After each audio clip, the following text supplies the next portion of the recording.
सर्दियों के मौसम में बहुत सारे कमेंट आते हैं कि आप कौन-सी क्रीम इस्तेमाल करते हैं या फिर कौन-सी क्रीम बेस्ट रहेगी सर्दियों के मौसम में, जो आपके चेहरे को बिल्कुल भी काला ना करे, ग्लो करे आपका चेहरा, निखारे आपके चेहरे को और ख़ासकर जो हमारी स्किन जो है ना बार-बार फटती रहती है, वो ना फटे। तो मैं आपको बताती हूँ कि मैं कौन-सी क्रीम इस्तेमाल करती हूँ। मैं अगर अपना एक्सपीरियंस बताऊँ तो मैं खुद से क्रीम बना कर के इस्तेमाल करती हूँ, क्योंकि जो मार्केट में आती है ना केमिकल्स वाली क्रीमें, मेरे को उनके ऊपर बिल्कुल भी भरोसा नहीं होता। और इतने केमिकल जब हम अपने चेहरे पे लगाते हैं ना, तो आपकी स्किन जो है ना धीरे-धीरे डैमेज होती चली जाती है। इसीलिए आपको मतलब नेचुरल चीज़ों के ऊपर ट्रस्ट करना चाहिए। नेचुरल चीज़ों का अगर आप रेगुलरली इस्तेमाल करते हो तो स्किन देख ही सकते हो, आपकी शीशे की तरह चमकती रहती है। टच वुड अच्छी है मेरी स्किन, मुझे बहुत अच्छी लगती है। तो चलिए जल्दी से देखते हैं कि सर्दियों के मौसम के लिए कौन-सी क्रीम मैं इस्तेमाल करती हूँ। तो सर्दियों के मौसम में ना अगर मैं आपको बताऊँ तो नारियल तेल सबसे बेस्ट ऑप्शन रहता है। बस थोड़ा-सा प्रॉब्लम ये होता है कि ये सर्दियों के मौसम में ना जम जाता है। तो क्रीम बनाने के लिए वो चीज़ बेस्ट है कि जम गया तो एक क्रीमी टेक्सचर में आ जाता है। और बाकी हाँ, थोड़ा-सा कष्ट है कि आपको पहले इसको गरम करना पड़ेगा। गरम करने के लिए आप डबल बॉयल प्रोसेस का इस्तेमाल कर सकते हैं या धूप में रख दीजिए, थोड़ी देर में ये खुद पिघल जाएगा। कड़ी धूप में मतलब जहाँ पे आपको तेज़ धूप आती है। तो मैंने भी इसको तेज़ धूप में रख के रखा था और बाकी तो इतना सख्त हो जाता है ना, मतलब क्या ही बताऊँ मैं आपको। तो यहाँ पे फिर लगभग 1 चम्मच के करीब आपको ले लेना है नारियल का तेल। जितना मेरा ये थोड़ा-सा पिघला था ना, बस वही-वही मैंने यहाँ पे ले लिया। अब देखिए नारियल का तेल जो होता है ना, इसमें एक तो विटामिन ई भरपूर मात्रा में होती है, साथ ही होता है ओमेगा 3 फैटी एसिड, जो आपकी स्किन को लचीलेपन को बनाए रखता है और साथ में आपकी स्किन को टाइट करने का काम करता है। सर्दियों के मौसम क्या होता है कि हमारे स्किन पे हमें रिंकल्स ज़्यादा दिखना शुरू हो जाते हैं और ऐसे भी एंटी एजिंग के लिए बहुत बेस्ट चीज़ है नारियल का तेल। और ये आपकी स्किन को काला भी नहीं पड़ने देता, उतना मतलब कि चिपचिपापन का एहसास भी नहीं होता, नॉन स्टिकी होता है। अगर आप लगाओगे तो लाइट वेट सा आपको फील होगा, आपको ऐसा फील ही नहीं होगा कि चेहरे के ऊपर आपने कुछ लगाया भी है। तो सबसे बेस्ट रहता है कि आप नारियल का तेल इस्तेमाल करें। बाकी नारियल का तेल इस्तेमाल नहीं करना है तो आप कोई भी फेशियल ऑयल ले सकते हो। विटामिन ई ऑयल आते हैं, तरह-तरह के फेशियल ऑयल आजकल मार्केट में अवेलेबल हैं। आप वो ले सकते हैं या फिर बादाम रोगन ले सकते हैं। बादाम रोगन लेना होगा तो स्वीट आलमंड ऑयल को बोल रही हूँ मैं, जो स्किन पे लगाया जाता है। बालों पे लगाने वाले बहुत सारे ब्रांड्स हैं जो कि बालों के लिए तेल बनाते हैं। तो वो जो बालों में लगाते हैं ना, वो स्किन पे नहीं लगाना, ठीक है? फ़ायदे की जगह फिर आपको नुकसान ही देखने को मिलेगा। तो या तो स्वीट आलमंड ऑयल लीजिएगा या फिर आप कोई भी जो फेशियल ऑयल है वो लीजिएगा, जो चेहरे पे लगाया जाता है, ठीक है? वो ले लिया। सबसे सिंपल सॉल्यूशन है कोकोनट ऑयल। इसमें क्या है कि एक तो आपका ज़्यादा खर्चा भी नहीं है, नियर बाई मार्केट में ईज़िली मिल जाएगा, सस्ता मिल जाता है। अब सस्ता मिल रहा है तो आप सोचोगे कि भई इतनी सस्ती चीज़ तो मतलब इतना सस्ता नहीं, बाकी फेशियल ऑयल के कंपैरिज़न में आपको सस्ता मिल जाएगा। फेशियल ऑयल जहाँ पे आप एक छोटी-सी शीशी होगी, इतनी सी, तो उसका भी आपको प्राइस जो है ना बहुत बढ़ा-चढ़ा दिया गया होता है। 400-500 रुपए की मतलब ये पड़ती है। तो वही में 400-500 से तो आपका पूरी सर्दियाँ निकल जाएँगी। सर्दियाँ क्या निकल जाएगी, वो आप अपनी स्किन के लिए भी इस्तेमाल करोगे, आप हेयर के लिए भी करोगे, आप अपनी पूरी बॉडी मसाज के लिए भी इस्तेमाल करोगे, तब भी नहीं खत्म होएगा। तो ये है। और बाकी गुणों से भरपूर होता है।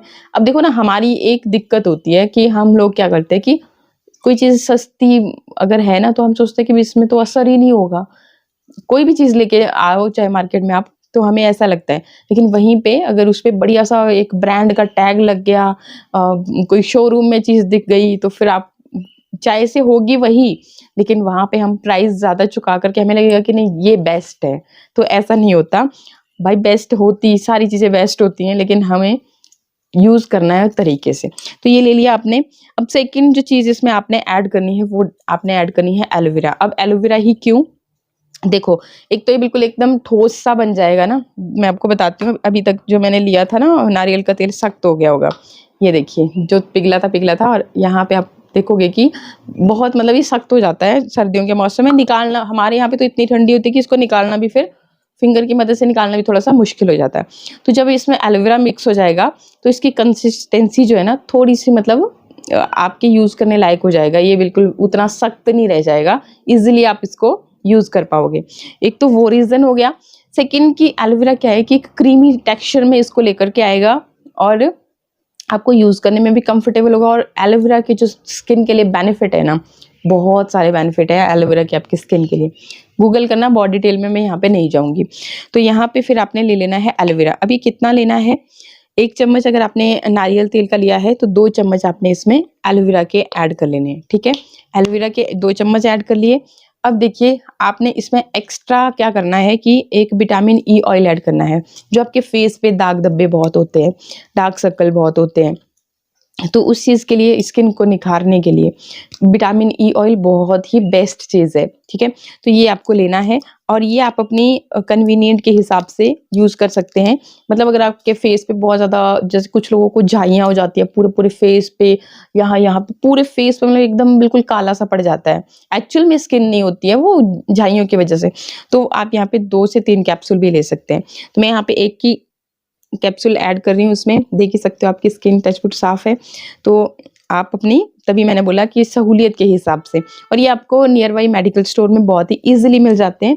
आपको यहाँ वहाँ पता करने की कोई ज़रूरत है ही नहीं। तो सारी चीज़ों को इस तरीके से आपने अच्छे से मिक्स कर लेना है।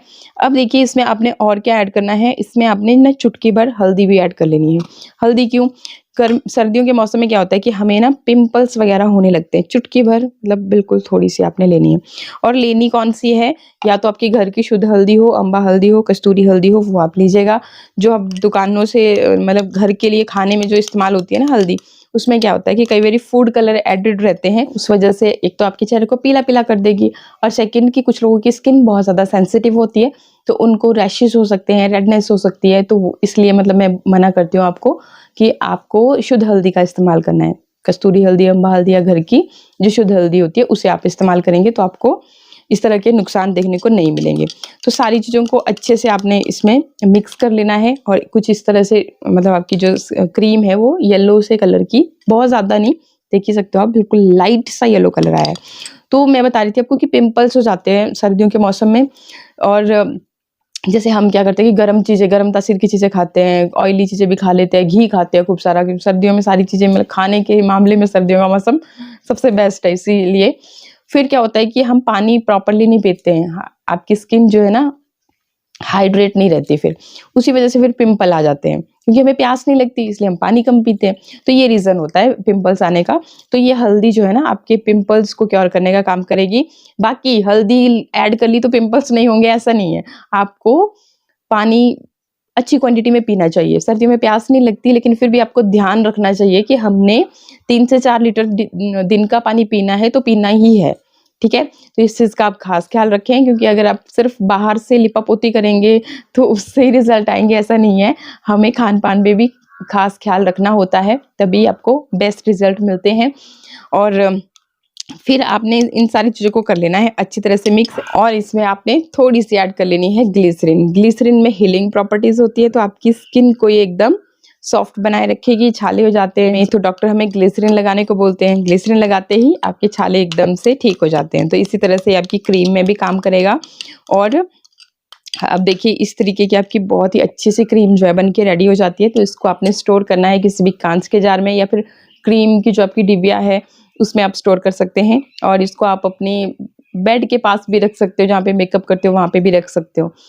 लगभग 7 कर दिन के लिए आप बनाएं तो बाहर भी चल जाएगी। बाकी ज़्यादा दिन बनाना चाहते हो तो आप फ्रिज में स्टोर करके रखें, क्योंकि देखिए खुद से जब हम चीज़ें बनाते हैं तो उनके चांसेस ज़्यादा हो जाते हैं ख़राब होने के, क्योंकि हम कोई प्रिजर्वेटिव ऐड नहीं करते। तो इसलिए मैं आपको बताती हूँ। बाकी आप बनाइए सारी सर्दियों के लिए इस क्रीम को। लगाने का तरीका, पहले आप अपने स्किन को अच्छे से साफ़ करेंगे गुलाब जल की मदद से। मैंने आपको तरीका भी बताया था कि गुलाब जल में थोड़ा-सा आप ग्लिसरीन ऐड कर लें, पूरे ही जो आपका पैक है, तो आपका बहुत ही बढ़िया ये चीज़ बन के रेडी हो जाती है। बस उसी से आप डेली हर नाइट आपको अपने चेहरे पे उसे अगर अप्लाई करते हैं तो आप खुद ब खुद देखोगे कि आपकी स्किन जो है ना सॉफ्ट मुलायम बनी रहती है। बाकी फिर अच्छे से साफ़ हो गया चेहरा, फिर उसके बाद आप इस तरह से क्रीम को लेंगे, अच्छे से अपने चेहरे पे इसको मसाज करेंगे। थोड़ा-सा वक़्त अगर आपके पास है तो अच्छे से आप 5-7 मिनट के लिए मसाज कर सकते हो, ताकि डीपली आपकी स्किन के अंदर तक ये क्रीम जाए, तो आपको बहुत अच्छे रिजल्ट मिलेंगे। ये चीज़ें जब आपकी जो स्किन की अंदर की लेयर्स हैं, स्किन की भी बहुत सारी लेयर्स होती हैं, तो प्रॉब्लम सिर्फ अपर उस लेयर में ही नहीं होती। अगर नरिशमेंट नीचे तक जाएगा तो ऑब्वियसली कि आपका एक ग्लो दिखेगा चेहरे पे, एक चमक दिखेगी, और सारी सर्दियों भर आपकी जो स्किन है वो सॉफ्ट मुलायम बनी रहेगी, काली भी नहीं पड़ेगी। तो अपने हाथों से बनाएं ये क्रीम और यूज़ करें। घर में सबको आप इस क्रीम को लगाने के लिए दे सकते हो। आई होप वीडियो आपको अच्छा लगा होगा। अच्छा लगे तो लाइक शेयर सब्सक्राइब। मिलते हैं फिर नेक्स्ट वीडियो में। नमस्कार।